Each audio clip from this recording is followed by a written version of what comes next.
الله أكبر الله أكبر الله أكبر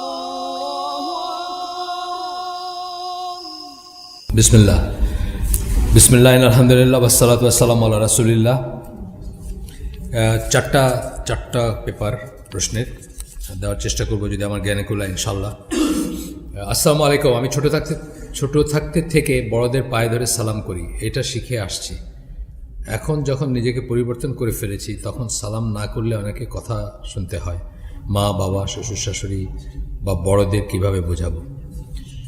প্রথম যেটা আপনার নিজের বোঝার দরকার সেটা হচ্ছে যে মানুষে কি ভাবতেছে আপনাকে, তার চেয়ে আল্লাহ কি ভাবতেছেন এটা বেশি ইম্পর্টেন্ট।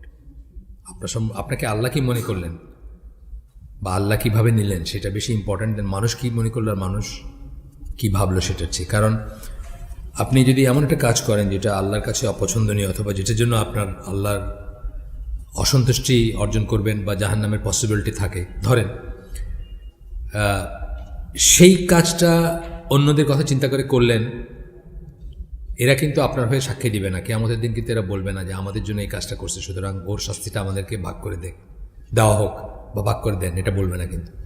সুতরাং সবসময় মনে রাখবেন যে আপনাকে আল্লাহ কি ভাবতেছেন সেটা সবচেয়ে বেশি ইম্পর্টেন্ট হচ্ছে মানুষ কি ভাবতেছে তার থেকে। আচ্ছা, মানুষ কি ভাবতেছে যদি জায়েজ হইতো জিনিসটা তাহলে ঠিক আছে।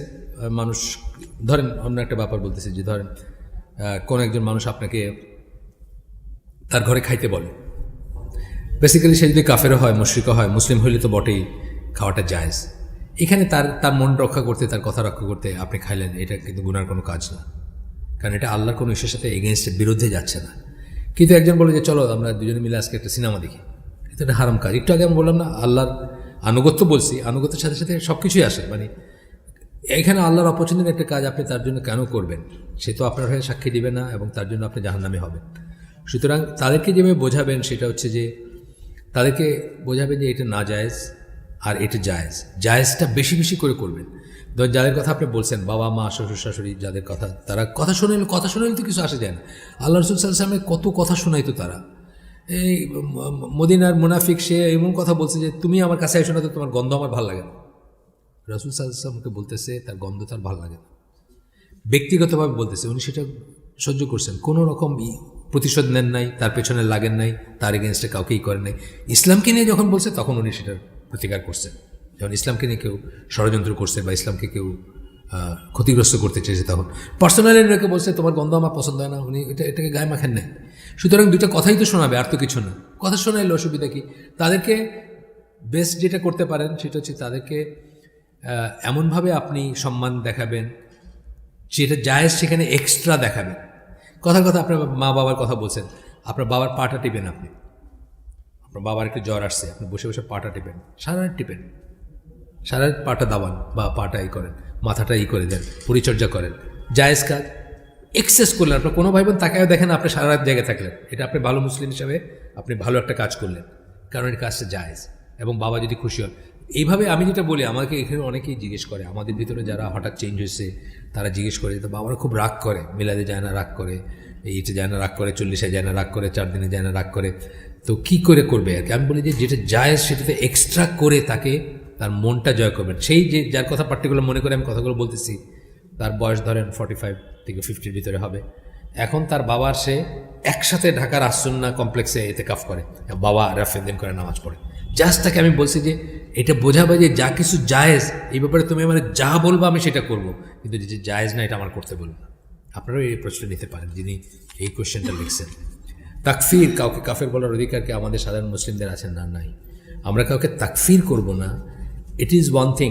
তাকফির করা একটা জিনিস, অর্থাৎ কাউকে কাফির ডিক্লেয়ার করা এটা একটা জিনিস।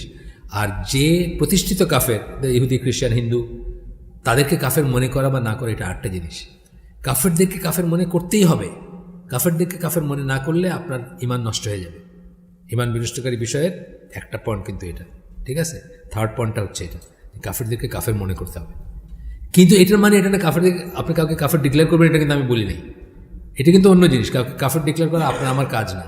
এটা কাজ হচ্ছে রাষ্ট্রের কাজ, কাজীর কাজ বা খলিফার কাজ বা আমিরের কাজ বা ঈদের কি বলে আপনার আলেম, যারা বড় আলেম তাদের কাজ, এটা আমাদের কাজ না। কিন্তু আপনি যদি দেখেন যে এই লোকটা কুফরের উপর আসে, নামে মুসলিম, আপনার সাথে মোয়ামেলাত করবেন না, মেয়ে বিয়ে দিবেন না, ব্যবসা করবেন না, অ্যান্ড সো অন, এগুলো। কিন্তু কাফের তাকফির করা আমাদের কাজ না। আসসালামু আলাইকুম। ওয়ালাইকুম সালাম। আমি একটা ব্যাপার জানতে চাচ্ছি যে জন্মদিন পালন করা বিদআত, তবে অনেকে বলে যে দাওয়াত দিলে তা গ্রহণ করতে হয়, কেক কাটার সময় না থাকলেই হয়, দাওয়াত গ্রহণ করা যাওয়া উচিত, এই ব্যাপারে কি করা উচিত?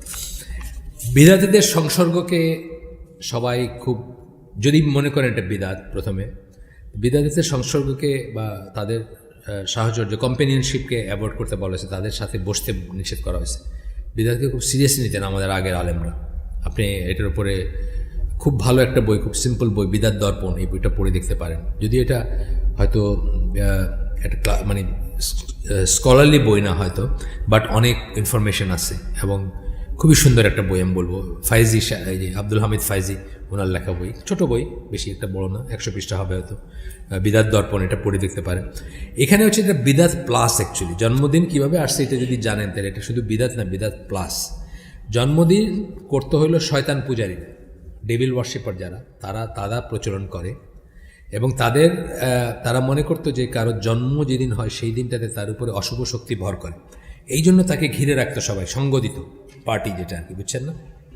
আর গোল কইরা কেক বানায় চন্দ্রদেবীর কাছে, চন্দ্রদেবী বা চন্দ্রদেবতা, তার উদ্দেশ্যে এটাকে স্যাক্রিফাইস করতো, স্লটার করতো। এখনকার ইচ্ছা করতেছে জন্মদিনের কেক খাইতে, ইচ্ছা করতেছে না, করা উচিত না এরপরে। আচ্ছা, এটার উপর একটা পেপার আছে, আমরা আমাদের গ্রুপে দিছি, একটা why early Christians did not celebrate birthdays. আগের খ্রিশ্চিয়ানরাও জন্মদিন পালন করতো না, কারণ এটা ছিল শয়তান পূজারীদের জিনিস, বুঝছেন না, বা ওই মুশরিকদের জিনিস ছিল, পেগানদের জিনিস ছিল এটা। ইসলাম কবর পাকা করা, কবরকে সম্মান করার বিষয়ে কী নির্দেশনা দেয়? একেবারেই নাজায়েজ জিনিস পাকা করা এবং কবরকে সম্মান করা। সম্মান বলতে কী বোঝাচ্ছেন আমি বুঝি নেই। একটা সম্মান হলো ওটার উপর দিয়ে যাবেন না, এটা তো ইসলামের নির্দেশ যে কবরের উপর দিয়ে হেঁটে যাবেন না, ওইখানে পেশাব পায়খানা করবেন না, এগুলো তো ঠিকই আছে। আর সম্মান করা বলতে আপনি যদি বোঝান যে ওইটা সামনে দাঁড়ায়, বুঝছেন না, বা একটা কিছু ফুল দেওয়া, এগুলো তো কোনো দলিল নেই। সৌদি আরবের বাদশারা মারা গেলে, এই যে বাদশাহ ফাহাদ মারা গেছে, ওনাকে যেভাবে কবর দেওয়া সেটা দেখে একটা কাফের মুসলমান হয়ে গেছে। চিন্তা করছে যে এই দুনিয়াটার সবচেয়ে বড় লোক যে ছিল, সবচেয়ে পয়সাওয়ালা যে লোকটা ছিল বলতে গেলে, ইনেসেন্স সমস্ত সম্পদ যদি চিন্তা করেন যে ওখানে তো বাদশাহ ওন করে আসলে, তাই না, সেই সেন্সে আর কি, যে সবচেয়ে পয়সাওয়ালাদের একজন যে ছিল, এত প্রতিপত্তি, এত এই যারে, মানে আমি নিজের কানে শুনছি বড় বুশ স্যার ডাকতেছে তাকে, এই আগের বুশ আর কি, এটা মরে গেছে, আমি নিজের কানে তো ভিডিও আছে, আপনি দেখবেন স্যার ডাকতেছে, মানে এইভাবে তারা তাদেরকে দেখে। সেই লোকটা যখন মারা গেছে জাস্ট একটা পাথর আছে না, যে ইট মার্কা একটা জিনিস দিয়ে একটা চিহ্ন রাখছে, বাস শেষ, আর কিছু নাই। আর এইটুকু চা আর কি, যেটুকু থাকে ওইটুকু চা, বাস শেষ। সুতরাং কবর পাকা করবেন না, কবরের আর সম্মান করার কিছু নেই। সম্মান মানে কে? বাবার কবর, বাবার জন্য দোয়া করবেন, এটা কবরের কাছে গিয়ে করতে হবে এমন কোনো কথা নেই, বাসা থেকেও করতে পারেন। আর কবরের কাছে যাইতে পারেন, জায়েজ আছে, গিয়ে সেখানে দাঁড়ায় কবরের সম্মান করবেন না, কবরবাসী যে তার জন্য আল্লাহর কাছে দোয়া করবেন এবং চিন্তা করবেন যে এত প্রতিপত্তিশালী ছিল আমার বাপ, এখানকার চৌধুরী ছিল, এখানকার এইটা ছিল, কোটিপতি ছিল, শতকোটিপতি ছিল, আজকে ধুলায় মিশে গেছে, আমার এই অবস্থা হবে, এটা মনে করে নিজের মনটা নরম হবে। এই সমস্ত পয়েন্টে কবরের কাছে যাওয়া জায়েজ আছে, গিয়ে স্মরণ করতে পারেন, কিন্তু এর বাইরে আর কোনো সম্মান টম্মানের ব্যাপার নেই এখানে। সম্মান বললাম তো, পেশাব পায়খানা করবেন না, ওইটার উপর দিয়া হাঁটবেন না, ওইটার উপর বসবেন না, কবরের উপর, এগুলো আছে ইসলামের নির্দেশ, কিন্তু আর কিছু নেই, পাকা করাটাও নেই।